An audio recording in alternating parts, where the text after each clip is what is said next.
Hey, do you have trouble sleeping because you're currently sleeping on gravel or broken glass or small shards of broken machinery? Is this you? Well, I think I have something better to offer you. A mattress. It's old and it's used, but it's Fearful Symmetry's old and used mattress. Actually, there are two of them, two queen-sized old and used mattresses. And they can be yours for $900 plus shipping. Shipping can be a lot too, unless you know someone with a pickup truck. Do you know someone with a pickup truck? I mean, who owes you a favor or something? Anyway, I know it can sound like a lot for two old used mattresses, but I assure you, Fearful Symmetry has slept on them. And of course, there would be a certificate of authentication attesting to that.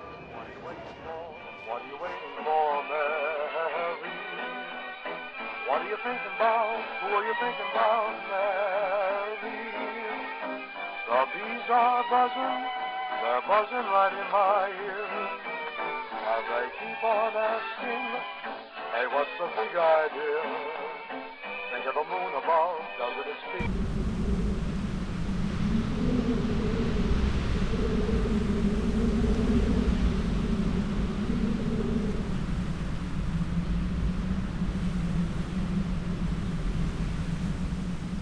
Welcome to Fearful Symmetry. Cow tongue, cow tongue, cow tongue, cow tongue. It's gourmet. You can eat it, or you can apply it to cuts and bruises, or you can just cure it and shape it and use it as a stress ball. Go order some right now. Go to fearfulsymmetry.com, click on consume, and get yourself some grade A cow tongue. And no, silly, we don't cut out the tongues of living cows. That's silly. First we kill the cows, and then we cut out the tongues. Oh, you're gonna love it. And it makes a terrific birthday present. Cow tongue, cow tongue.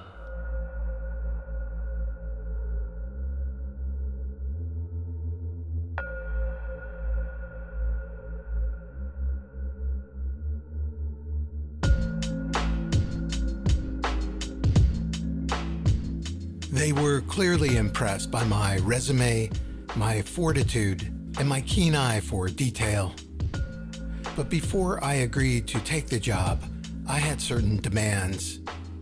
I insisted that I be given a badge, a special badge, depicting the Great Wave off Kanagawa, the famous woodblock print created in 1831 by Japanese artist Katsushika Hakusai.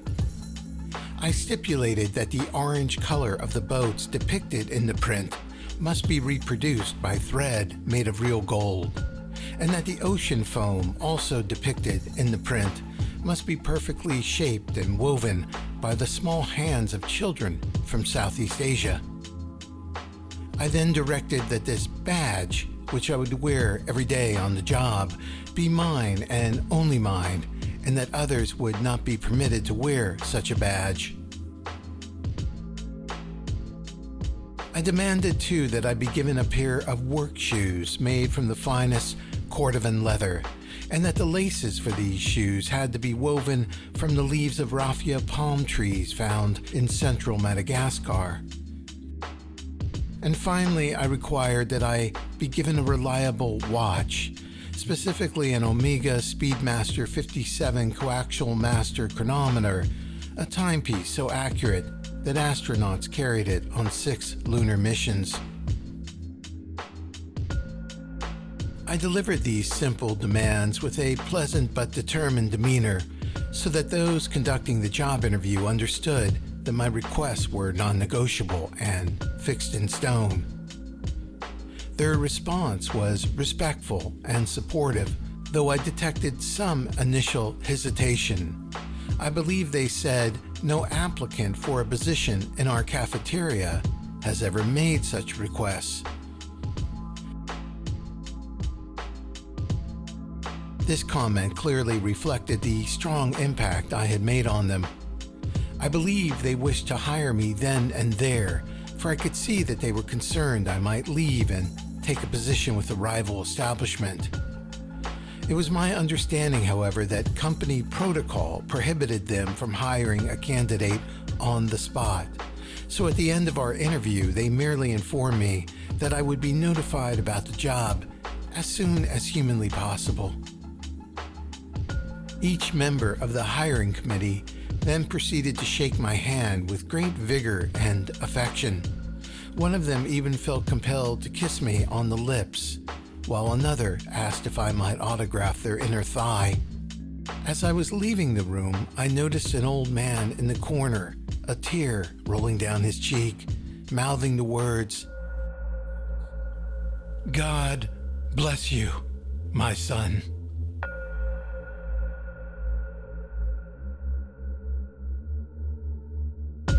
Naturally, I find it puzzling that I haven't heard back from them yet. Perhaps the fabrication of the badge proved more time-consuming than I imagined, causing a delay in the hiring process. And while it has been some 4 years since the interview, my hopes and preparations for the position have not diminished one iota. Through a series of daily exercises, I have kept mentally ready for the countless challenges found in cafeteria work. I refer here not merely to the preparation and serving of food materials, but ensuring the cleanliness of the kitchen, the replenishment of condiment dispensers, the disposition of expired products, and of course the constant monitoring of inventory quality and fluctuating supply levels. So yes, I remain fully prepared. Though I must admit that my latest bout of leishmaniasis, the so-called flesh-eating disease, has now eradicated the left side of my nose, leaving me slightly self-conscious for when I do finally arrive for my first day of work. I'm confident, however, that on that day I will still strike a fine figure, resplendent in my cordovan leather shoes, my Omega Speedmaster 57 chronometer, and my magnificent hand-woven badge that will depict in stunning detail Kazushika Hakusai's Great Wave off Kanagawa.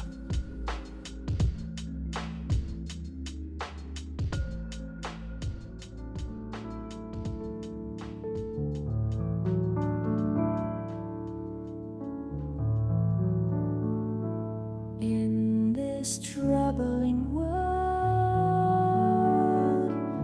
there must be a place for gentle questions, ruminations, and understanding. There must be wonderment.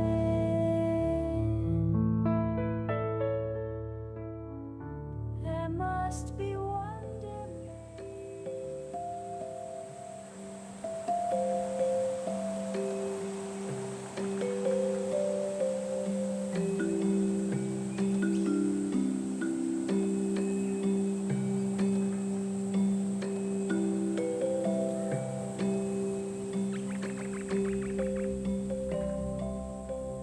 Have you ever seen a puppy dog and it's just so darn cute and fun and cuddly, and you say to it, "I can just eat you up. I can just eat you up. You're so cute."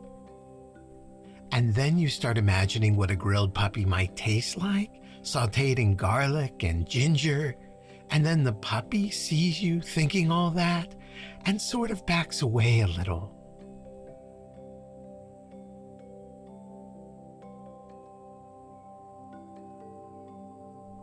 Have you ever fallen in love? I mean deeply, madly in love, and decided, man, that's it.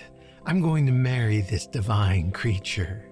And then other people try to ruin it all, saying that's just a gerbil, and you can't marry a gerbil.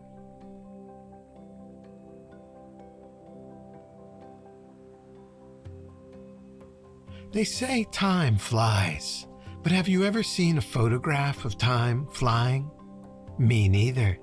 Nobody has. It's just one more part of the big lie.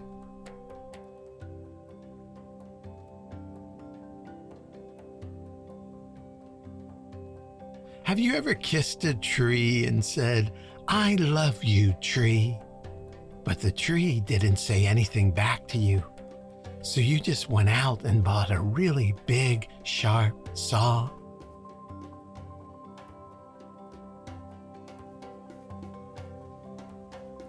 Have you ever read the Bible and thought, "Hey, this is good. This is good stuff"?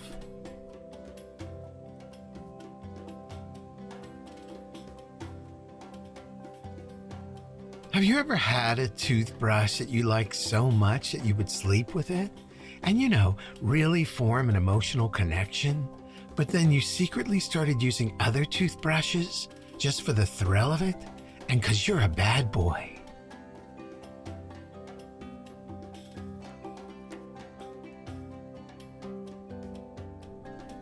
Have you ever taken a shower and started singing that Baby Shark song? Baby shark, do-do-do-do-do-do, baby shark, and really started getting a good groove going.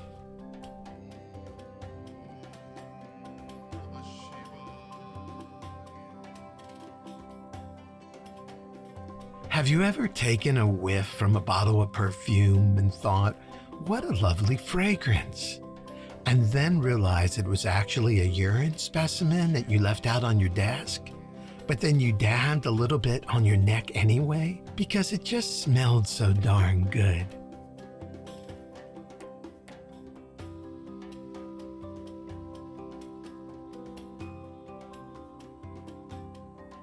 Have you ever thought about bumblebees and wondered what if they were super giant bees and you were a prisoner in their hive and they were slowly, excruciatingly pulling your limbs apart? And how you would probably be smelling honey the whole time.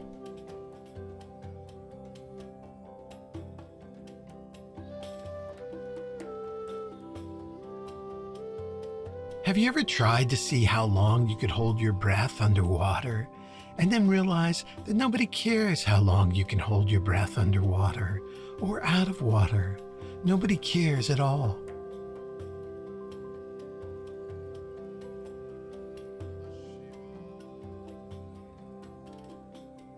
Have you ever assembled a lot of flowers, just all kinds of shapes and sizes and colors, and brought them to your room and gazed upon them and suddenly felt like crying? Because you meant to bring home pork chops, not flowers. You can't eat flowers.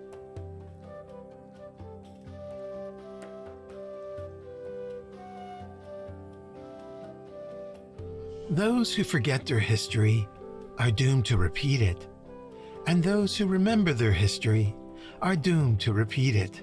We're all doomed, and we all keep repeating everything until we die, and maybe after that too.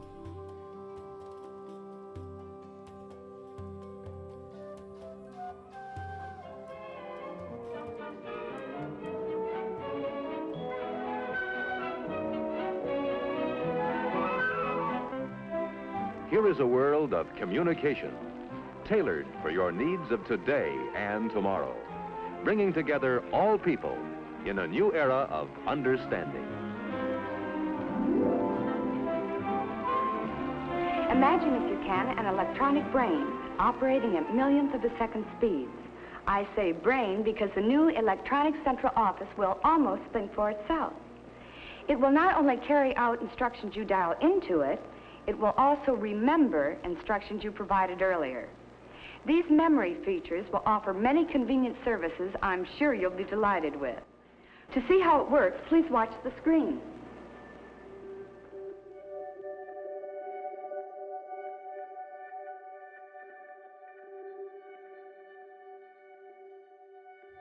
You left your backpack and your skateboard in the middle of the hallway again. Can you please put them away? No answer. Well, he's playing. The boy holds the Glam unit and he plays, his face caught in the electronic bubble of immersion. Of course, he's not just playing, the mother tells herself. He's learning. Guided Learning Augmentation Module, the Glam device, was an accelerator of cognitive function, a generator of new neural pathways. Or that's what they told her anyway. She wasn't so sure. She had argued at first that her child might be better off just playing in the woods. But there would be time for that, they said. There would be time. At this critical juncture, the development of their young brains must be the primary concern. They told her even restricting time on the device could hinder the boy's growing skills in spatial dynamics, code building, and territorial analytics. And she wouldn't want that, would she? So he plays and plays on the Glam, though the word play doesn't quite capture the boy's intense gaze and fixation, which she finds unsettling. But she lets it go. Why overthink it? After all, she's got her own life too, doesn't she? At least she once did. Besides, the Glam unit was hardly the bubble star that all the rich kids used, with its endless hype about fourth-dimensional immersion and skyrocketing rates of intellectual development. Children playing the bubble star had to be fed intravenously for up to 2 days so as not to disturb the flow, as they called it. So at least the Glam felt a little less extreme than all that. After all, he's just 8 years old, a little boy. Though also, she supposed, the only man in the house. The thing was, nothing seemed to feel right lately. The boy did not listen to her. His eyes never seemed to leave the Glam screen. He played feverishly and tolerated no interruptions. And whenever his mother spoke, and whatever his mother said, was an interruption. And one night, there came a breaking point. It was bedtime. Actually, it was an hour after bedtime. She could not get him to stop. He would not put the Glam down. "You have got to go to bed now." There was no response. "Do you hear me? I'm going to take the Glam away unless you put it down and go to bed right now." Still no response. "Joshua, stop what you're doing, put down the goddamn unit, and come to bed." Finally, the boy speaks. "Leave me alone, bitch." That was it for her. She strides right up to him and reaches out to snag away the Glam. But she can't get it. He holds tight, refuses to yield. For a second, she has her hand on it, but he wrestles it back. He's getting so damn strong, she thinks. "I can't believe you're acting like this." The boy is gazing at the Glam with a look of horror on his face. In the skirmish with his mother, the game somehow got disrupted. There's been a misalignment. He's offline. Offline. He clicks desperately, but it's no good. He can't get back on his own. He needs the mother's thumbprint for that. "Look what you've done! Thumb me in right now! Thumb me now!" The mother says, "You know what? You're getting a taste of what you deserve."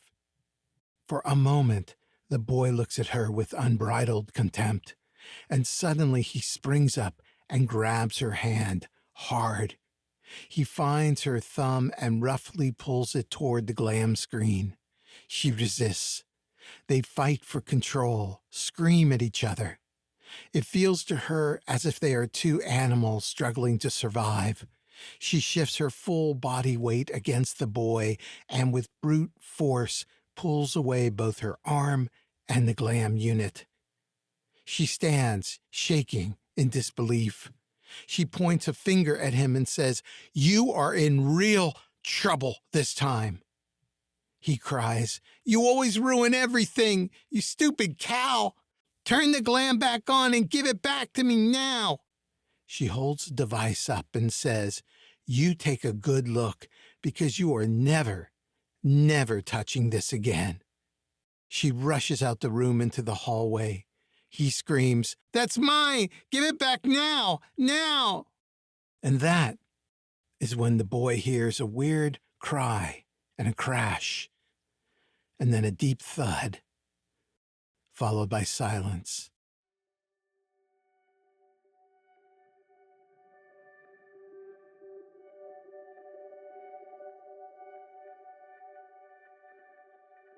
He waits with cocked head, hears nothing, and slowly advances through the doorway. There on the hall floor is his mother. Next to her, a fallen lamp, a broken bowl, and a skateboard which has come to rest atop her torso. He sees blood stream out from a place on the side of her head. He notices that her face holds a queer and quiet expression. The boy approaches, frightened. "Mommy?" He doesn't know what to do. It can't be real. It can't be. "Mommy?" He puts his face up to hers. "Mommy!" And he begins to whimper, and then sob, and then cry with a frantic gasping of breath.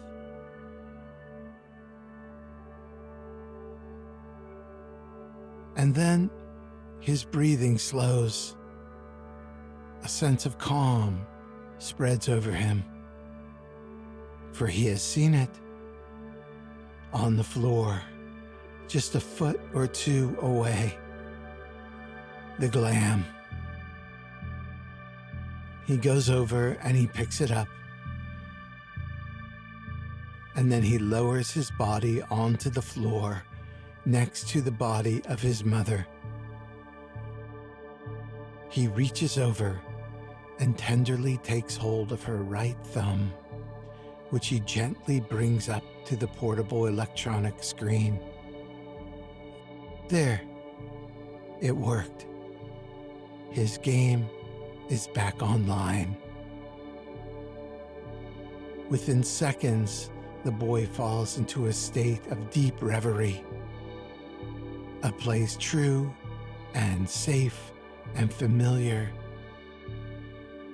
And now, he could have it forever.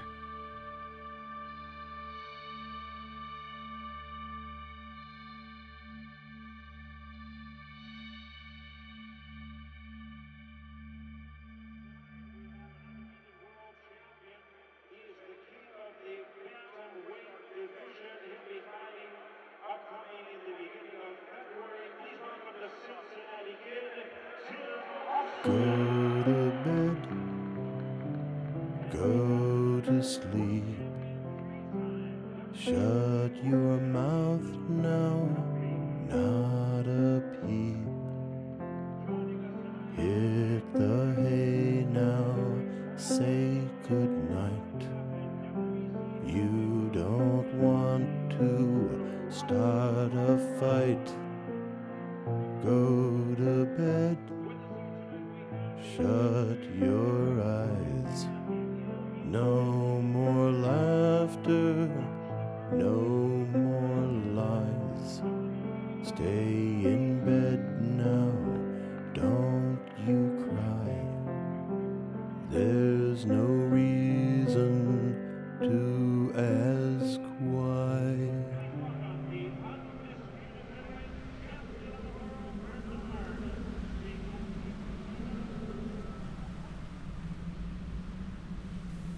You've been listening to The Glam, a production of Fearful Symmetry, written, produced, and performed by Bob Paris. Music from Bing Crosby, Paul Whiteman, and Big Spiderback, Joint Seabeat Laboratory, Siddhartha, Mashe Kalesha, and Another Cultural Landslide. Archival excerpts from the 1964 film Century 21 Calling. The 2 used mattresses mentioned at the top of the program are still for sale, as are many other treasures you can find at the Fearful Symmetry gift shop. For more information, please go to fearfulsymmetry.org